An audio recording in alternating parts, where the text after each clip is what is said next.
that 89% of our energy is not renewable is affecting climate change because it's releasing things like CO2 into the atmosphere. And because it's not renewable, it's eventually going to just keep releasing more and more CO2 and basically hurting us like it is now, but even worse. Renewable energy is something that we can keep creating without long-term damage like that. Okay. My question two for you is, who will finance the replacement of all the building upgrades if Alexandria Ocasio-Cortez passes the Green New Deal?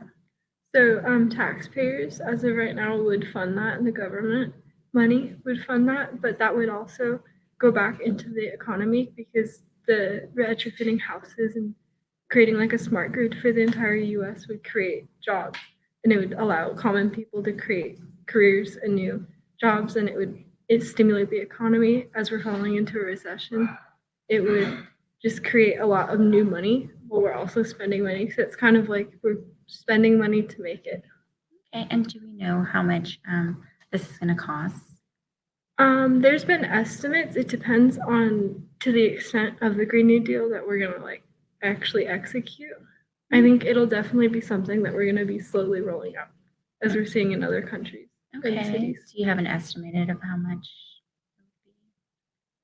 I don't have an estimate. I know that I believe I think it was Bernie Sanders had like a version of the Green New Deal that he was promoting, and that was I think $7.8 trillion. Wow. And his was a more excessive, like all out Green New Deal.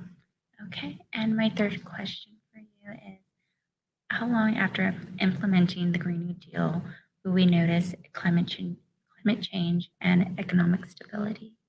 So the Green New Deal, if implemented now, it would help with economic stability because it would create jobs for people. But for climate change, it's looking at the next 10 years. And in the next 10 years, we need to cut our CO2 emissions in half. We have 10 years to do so, but after that, we're still going to see some adverse effects of climate change. Okay, and then what are these different adverse effects? So we're actually going to see a temperature rise. So that's going to kill people with heat waves. There's going to be more infectious diseases. There's going to be a rise in like just death by heat. It's going to cause the oceans to rise. Okay, well, that's the end of our cross-examination. Thank you, Erica. You did great. Is there a timer? I